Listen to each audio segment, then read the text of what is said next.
महाराष्ट्र झारखंड में व्यस्त रहे सब, इधर योगी ने कर दिया सबसे बड़ा गेम।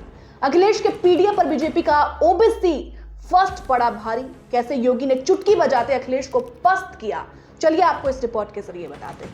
नमस्ते, मेरा नाम श्रुति है और अपना उत्तर प्रदेश न्यूज के डिजिटल प्लेटफॉर्म पर आपका स्वागत है।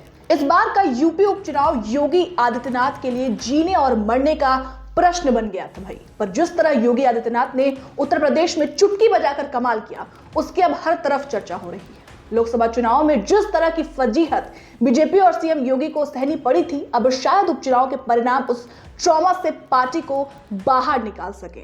योगी ने लोकसभा चुनाव के तुरंत बाद ही ठान लिया था कि उपचुनाव की सभी सीटें जीतनी है और उन्होंने ये कर भी दिखाया। फिलहाल ये कैसे संभव हुआ, कैसे वो पार्टी उपचुनाव में जीती जो पार्टी लोकसभा चुनाव में यूपी में बुरी तरीके से हारी थी, चलिए थोड़ा इस पर भी बातचीत करते हैं। सबसे महत्वपूर्ण बात यह रही कि भारतीय जनता पार्टी की अंदरूनी कलह का असर इन चुनावों पर नहीं पड़ा।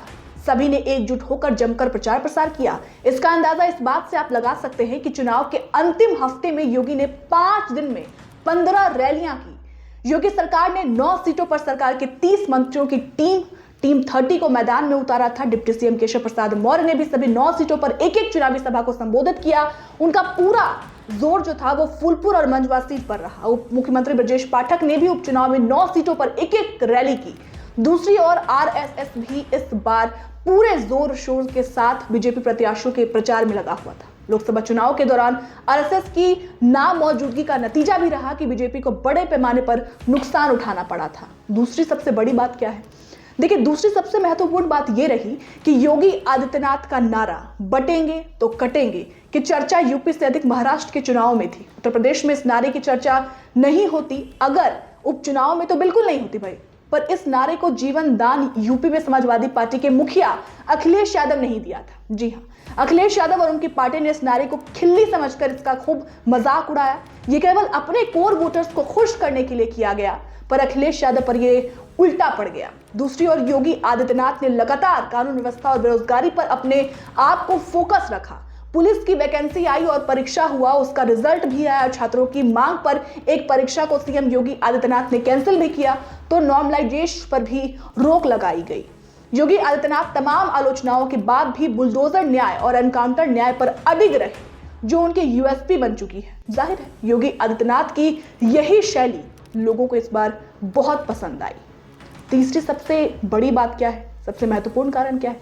वो ये है कि अखिलेश के पीडीए पर बीजेपी का ओबीसी फर्स्ट भारी पड़ गया। वो कैसे?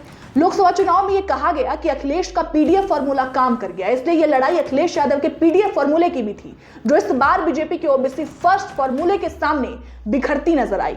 ऐसा समझा जा रहा था कि उपचुनाव में अगर पीडीए फॉर्मूला सफल रहा तो 2027 तक इसी लाइन पर राजनीति आगे बढ़ेगी। पर अब बीजेपी अपने ओबीसी फर्स्ट फॉर्मूले को और बढ़ाएगी। इस विधानसभा उपचुनाव में 9 सीटों पर 90 प्रत्याशियों के बीच मुकाबला था। सभी 9 सीटों पर बीजेपी, एसपी और बीएसपी के बीच त्रिकोणीय मुकाबला रहा, पर सीधी टक्कर जो थी वो बीजेपी और समाजवादी पार्टी के बीच रही।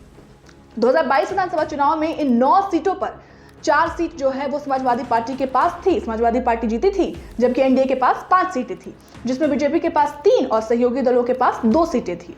टिकटों के बंटवारों में अखिलेश ने मुस्लिम कार्ड खेला, तो वहीं बीजेपी ने ओबीसी पर दांव लगा दिया। इस बार के उपचुनाव में बीजेपी ने सबसे ज्यादा 5 उम्मीदवार ओबीसी उतारे, जबकि 1 दलित और 3 अगड़ी जाति के उतारे। मुस्लिम को बीजेपी ने कोई टिकट नहीं दिया। वहीं समाजवादी पार्टी ने सबसे ज्यादा 4 उम्मीदवार मुस्लिम उतारे। इसके अलावा ओबीसी 3, दलित 2 उम्मीदवार, जबकि अगड़ी जाति को एक भी टिकट नहीं दिया गया। टिकट बंटवारे में यह सीधा संदेश गया कि समाजवादी पार्टी मुस्लिम परस्त पार्टी है। जिस ओबीसी जाति जनगणना को लेकर विपक्ष बीजेपी को घेर रहा था, वहां बीजेपी ने ओबीसी पर ही दांव लगा दिया। संदेश गया कि अखिलेश पीडीए में ओबीसी को मुस्लिम से बैलेंस कर रहे हैं। चौथा कारण क्या रहा भाई? चौथा कारण उत्तर प्रदेश में लोकसभा चुनाव के दौरान जिस तरह की दोस्ती विपक्षी दल, विशेषकर कांग्रेस और समाजवादी पार्टी के बीच देखी जा रही थी, वो इस बार नहीं थी भाई। अखिलेश यादव को इस बात का गुमान रहा कि वो हर हाल में उपचुनाव अकेले ही जीत जाएंगे। यही कारण रहा कि कांग्रेस के साथ उपचुनाव में उन्होंने सीट शेयरिंग करना तक उचित नहीं समझा। अखिलेश यादव को ऐसा लग रहा था भाई कि अगर कांग्रेस को यूपी में जो है ज्यादा मौका दिया जाए तो वो एक दिन उनको ही खा जाएगी। कल की चिंता करके अखिलेश यादव ने अपना वर्तमान भी खराब कर लिया। ये कहना बिल्कुल गलत नहीं होगा। लोकसभा चुनाव के दौरान रायबरेली और अमेठी और अन्य संसदीय सीटों पर कांग्रेस को मिले बम्पर वोट इस बात के सबूत थे कि वो केवल समाजवादी पार्टी के सपोर्ट में चलते नहीं मिले थे, सपोर्ट के चलते नहीं मिले थे भाई। लोग चाहते थे कि कांग्रेस भी लड़ाई में लड़े, लड़ाई में रहे। उत्तर प्रदेश में बीजेपी के विकल्प के रूप में बहुत सारे ऐसे लोग हैं जो कांग्रेस को भी देखते हैं। अगर समाजवादी पार्टी ने कांग्रेस का साथ लिया होता, हो सकता था कि तस्वीर कुछ और होती है। भारतीय जनता पार्टी ने आरएलडी को साथ लेने में बड़े भाई की भूमिका तो निभाई, अच्छे से बनाई रखी, लेकिन अखिलेश ने ये दिल नहीं दिखाया, ये दिल नहीं दिखाया। कुल मिलाकर अगर आप देखें तो योगी के जादू के सामने अखिलेश का पीडीएफ फॉर्मूला बुरी तरीके से फेल हुआ है। और जिस तरीके से जातिवाद जो अखिलेश यादव पर बहुत ज्यादा हावी रहती है, मुस्लिमों को लेकर जो उनकी जातिवादता है, वो भी साफ साफ नजर आई। ये बड़ा कारण है जिस वजह से अखिलेश यादव की हार हुई है। फिलहाल इस पूरी रिपोर्ट पर आपकी क्या राय है, हमें कमेंट कर जरूर बताइएगा। बहुत बहुत शुक्रिया।